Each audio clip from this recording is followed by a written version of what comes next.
Section 13, Hand and Power Tools.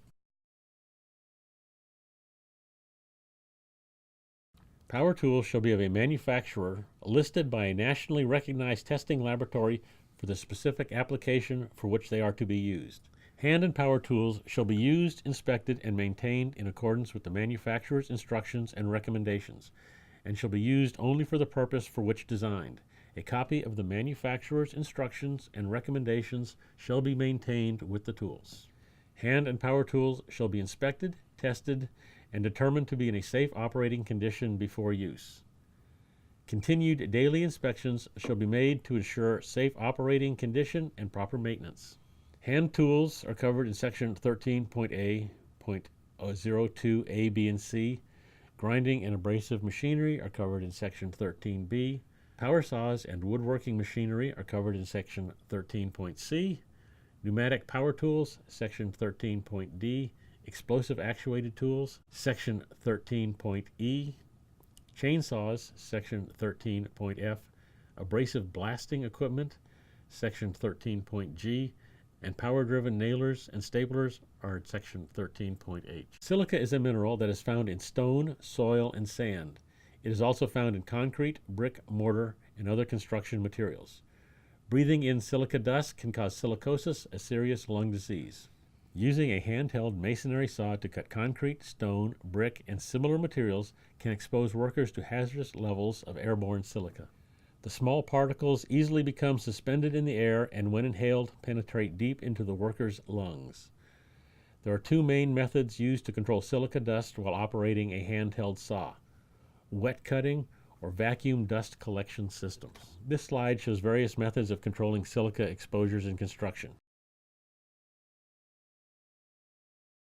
Only tools listed by a nationally recognized testing laboratory, for example, Underwriter's Laboratory, shall be used. Tools shall be inspected, tested, and the instructions for them shall be on site. All safety devices must be in place, for example, guards, switches, etc. A copy of the manufacturer's instructions and recommendations shall be maintained with the tools. Wear proper apparel. Specifically, avoid loose clothing, dangling objects or jewelry, and unrestrained long hair. The basic PPE for tool safety include items such as footwear, items for working with hot substances, eye and face protection, hearing protection, head protection, and respiratory protection. Hand tools are non-powered. They include anything from axes to wrenches. The greatest hazards imposed by hand tools result from misuse and improper maintenance. Around flammable substances, sparks produced by iron and steel hand tools can be a dangerous ignition source. Where this hazard exists, spark-resistant tools made from brass, plastic, aluminum, or wood will provide for safety. This slide illustrates different types of non-sparking tools that are available. Everything from sledgehammers through pliers, pipe wrenches, and screwdrivers. Characteristics and advantages of power tools include more power, adaptability, and dependability, enhanced speed and performance. They require greater attention to maintenance and include more safety features and requirements. Preventing mishaps with all power tools. Keep all tools in good condition with regular maintenance. Use the right tool for the job.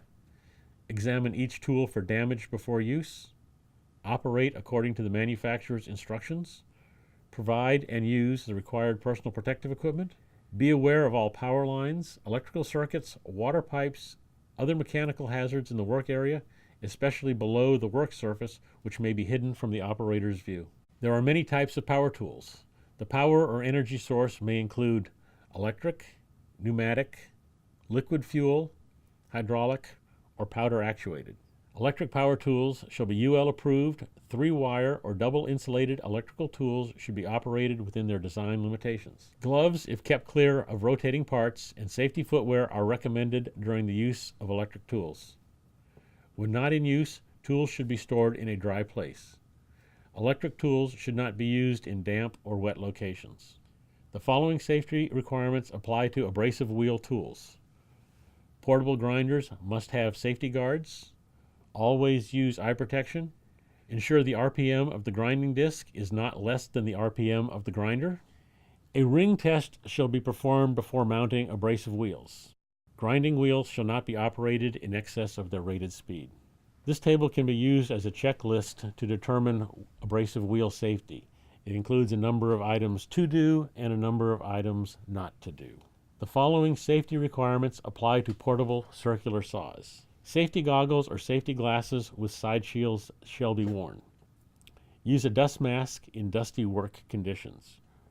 Wear hearing protection.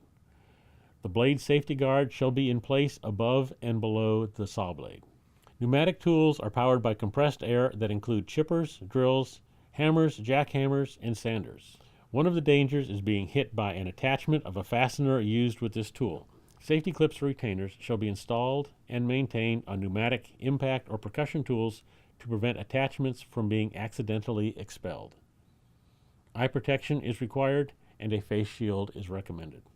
All hoses exceeding 1/2 inch inside diameter shall have a safety device at the source of supply or branch line to reduce pressure in case of hose failure.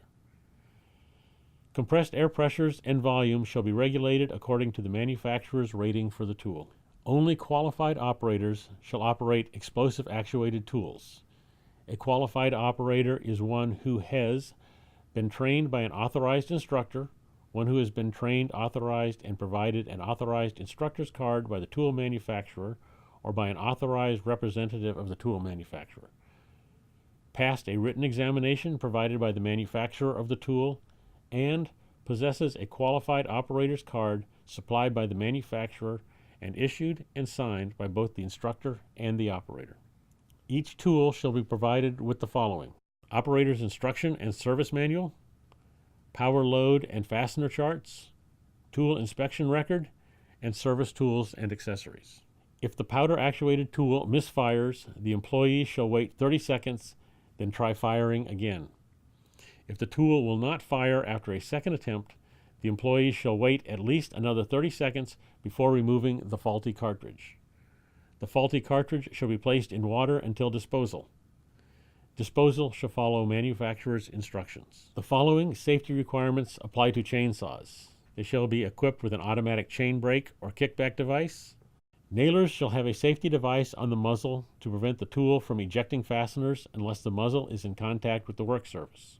The contact trip device or trigger shall not be secured in an on position. Except when used for attaching sheet goods, sheathing, subflooring, plywood, etc., or roofing products, nailers shall be operated with a sequential trigger system that requires the surface contact trip device to be depressed before the firing trigger can be activated, and that limits ejection to 1 nail per trigger pull before resetting. The following safety considerations apply to liquid-fueled power tools: avoiding and exhausting vapors from fuels. Tools shall be shut off when refueling. Ventilation must be provided for inside work. Appropriate eye and ear protection shall be provided. A fire extinguisher shall be located near the operator. The following safety considerations apply to liquid-fueled power tools: use only according to manufacturer requirements. Positive stopping devices shall be provided on jacks. Never used to support loads permanently. Use wood between the jacking head to avoid slipping. Hydraulic fluid capable of operation in all temperatures. This slide indicates a handheld electrical tool. It is a double insulated electrical drill, and the double insulation marking is clearly visible on the handle.